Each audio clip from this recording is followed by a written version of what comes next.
did I give my body to? Who did I give my body to?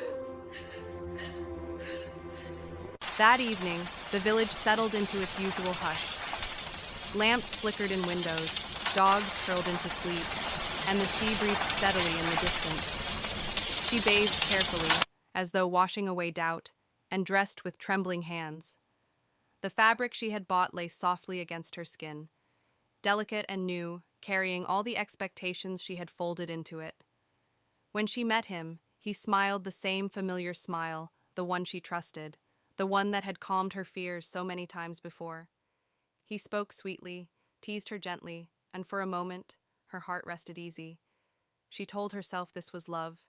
She told herself she was safe. But old stories warn that danger does not always arrive loud. Sometimes it arrives smiling. As the night deepened, something shifted. His words grew fewer. His touch, once gentle, became hurried. When she hesitated, he laughed softly and said things meant to sound reassuring, but felt sharp in her chest. She told herself not to overthink. She reminded herself how long they had been together, how much she believed in him.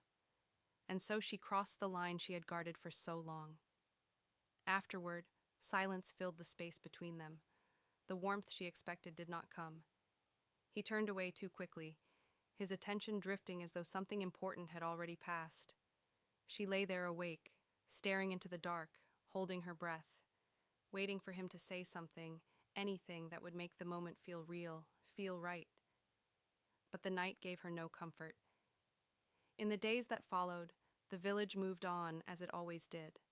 The sun rose, school continued, life demanded effort. Yet inside her, something felt unsettled, like a drum out of rhythm. His calls came less often, his visits shortened.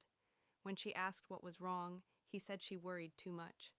Then one morning, her body told her the truth before her mind was ready to hear it. Fear settled into her bones. She counted days. She prayed quietly. She avoided mirrors. When certainty finally came, it felt like the ground beneath her feet had shifted. She went to him with shaking hands and a heart full of hope that he would stand beside her. He did not. His face hardened. His voice turned distant. He spoke of bad timing, of ruined plans, of how this was not what he wanted.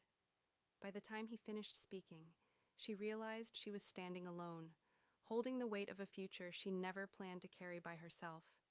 The elders say, this is how wrong decisions teach their lessons not all at once, but piece by piece, until the heart understands.